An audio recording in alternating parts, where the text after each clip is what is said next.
દિવાળી પહેલા હિન્દુ કેદીઓ માટે પેરોલ અને ફરલો રજા લેવી સરળ। હાઈકોર્ટના ચુકાદા પ્રમાણે માત્ર અરજી કરવાથી નિર્ણય લેવાઈ શકે છે। કેદીઓ જાતે પણ અદાલતમાં અરજી કરી શકે છે। કાચા કામના કેદીઓ માટે હાઈકોર્ટના ન્યાયમૂર્તિ અને રાજ્યના મુખ્યમંત્રીને નિર્ણય લેવાનો અધિકાર છે। તો પાકા કામના કેદીઓ માટે જેલ મેન્યુઅલના નિયમ 22 પ્રમાણે જેલ આઈજી અને ફેસ્ટિવલ ફરલો કે પેરોલ મંજૂર કરવાની સત્તા છે। જજમેન્ટમાં સ્પેસિફિક લખેલું છે કે ગુજરાત સરકારે તમામ કેદીઓને ધર્મ મુજબ છોડવા। અને એમાં એવું છે, હવે નવો પ્રોબ્લેમ આવે છે, પરપ્રાંતીય જે લોકો આપણા ગુજરાતમાં આવે છે, યુપી બિહારના લોકો, એ નાના મોટા કેસોમાં ફસાયેલા હોય છે। હવે કદાચ એમની જામીન થઈ ગઈ, પણ એમને જામીન આપે કોણ? એટલે જામીન પણ નથી।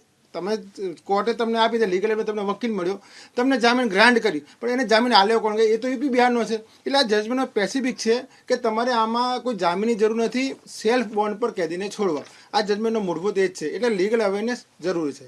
આ કાયદા મુજબ ગુજરાત સરકારને પણ પાવર છે ડાયરેક્ટ ઓર્ડર કરવાના કે જે ધર્મ હોય, હિન્દુ હોય તો દિવાળી પર છોડવાના, મુસ્લિમ હોય તો ઈદ પર છોડવાના, શીખ હોય તો એ લોકોને એમના વૈશાખી પર છોડવાના। પણ લોકોમાં અવેરનેસ નથી, એના માટે કાયદો તો છે જ।